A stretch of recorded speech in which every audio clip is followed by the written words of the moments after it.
FA Cup hero Tim Buzaglo on his starring role in Woking's finest hour. Can you name the only man to have taken points from Zimbabwe in an ICC trophy and scored an FA Cup hat-trick? Tim Buzaglo raises a wry smile. I was a batsman and I opened for Gibraltar. Gibraltar cricket is even worse than Gibraltar football, but in the 1980s we took 2 points off Zimbabwe because the match was waterlogged and abandoned. They were a top team: Graeme Hick, Kevin Curran, John Traicos, Duncan Fletcher. You can imagine they were not very happy. For Buzaglo, it was an early taste of upsetting the big boys.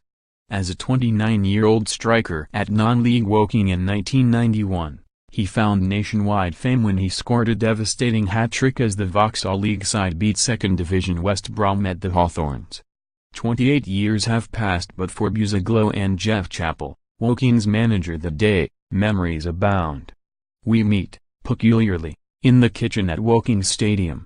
Outside, the queues stretch long and wide as supporters gobble up tickets for Sunday's FA Cup tie against Watford, but as Buzaglo wanders out through the crowds, minds are wandering back to the famous 4-2 win. It was Woking's first time in the FA Cup third round, and before the tie they were 5,001 outsiders to win the trophy. Chapple says, I remember Phil Ledger, a former Woking director, was in conversation with a local Midlands MP and the FA chairman Sir Bert Millichap. The MP had said, "Where is Little Woking?" Phil went up to them afterwards and said, "You know where Little Woking is now." But you could understand the doubt.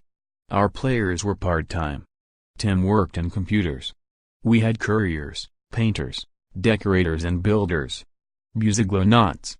I thought we had no chance, he recalls. We were not even in the conference. When they went 1-0 up, I thought, here we go, this is 5-0. But they had scored against the run of play. It was interesting before the game.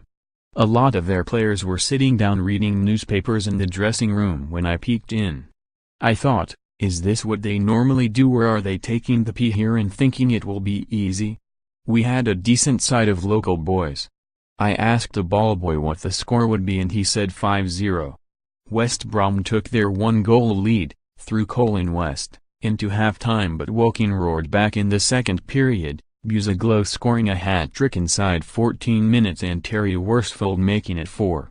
I had never scored a hat-trick in such quick time, he says. The first one was from a through ball. The second was a flick on and I just ran onto it. The third was brilliant. There were dummies and quick passing, a proper team goal. After the final whistle, slots on TV, the radio and back pages beckoned for Buzaglo. It was, surely, the stuff of childhood dreams. You've got to be kidding, he protests. No, no, no. I tried everything to avoid going on Match of the Day. I had never been on camera. I was forced to do it. They said, "You're coming with us." I was on with Day Linham and Trevor Brooking. To say I was scared is an understatement. I couldn't even celebrate as I had to wait to go live. Everyone else went out. I have got everything still on the old VHS. I was mobbed at work. The telephone wouldn't stop ringing. It got so silly I had to go home. Somebody phoned up and one of my workmates gave out my home number. We almost had to go ex-directory. My wife got a load of magazine phone calls. I had to be photographed in my Woking football kit but also wearing cricket pads and with my bat so I could be the footballer cricketer. His clearest memory is the generosity of the West Brom supporters. Their side had been humiliated, yet the home fans scurried on the pitch and raised Buzaglo on their shoulders as his mum, Jenny, watched from the stands. His father was the chairman of the ICC and away in Australia at the time. Buzaglo explains, there were no barriers then. I was scared but Geoff told me to go down to the end where the West Brom fans were. I made him come with me and they were as good as gold. They started singing, "Sign him up." West Brom did not move for Buzaglo, but it did spell the end for manager Brian Talbot, who was sacked soon after. His assistant manager was Sam Lardis. Chapple, who still works as the football secretary at Woking, grins. I became friendly with Brian. We were at a big dinner a few years ago. He said, I need to thank someone. Geoff, when you beat us I got the sack, received £100,000, put it in the bank and now it's worth £200,000. Buzaglo had previously represented Gibraltar in Cricket World Cups and the consensus is that he ought to have had a more fulfilling football career. Chapple, 74, says, he didn't like training or traveling. He's very laid back but put him on the pitch and on his day, he could turn anyone inside out. He could have gone right to the top. We would have games in Gateshead and he'd say, I'm not going on the coach, I will be sick.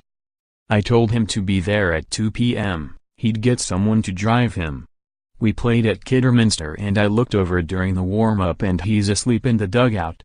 Buzaglo, who had fleeting interest from Northampton and Exeter, agrees, dedication and myself do not go together. I was the worst trainer, the last one out to warm up, I hated the cold. I was happy playing for Waysiders in my local league. I had my mates there and we were half decent. I was just too lazy. I could have come to Woking a lot earlier but I couldn't be doing with training twice a week and the travel. In the fourth round, Woking travelled to Everton. The home side, who presented Woking with a crate of champagne before the game, won 1-0, but once again, high-ranking opponents were given a fright. I had a big chance, Buzaglo says. I played a 1-2 and then Neville Southall was running out at me. He's a big guy, massive. I had a split second and should have scored. I do still have my shirt from the games and I have Kevin Ratcliffe's jersey from the Everton tie. Sunday's fixture against Watford provides an opportunity for a new generation. It's important for the town. Woking is always thought of as the Surrey stockbroker belt, rather being known for football. They can write their own history.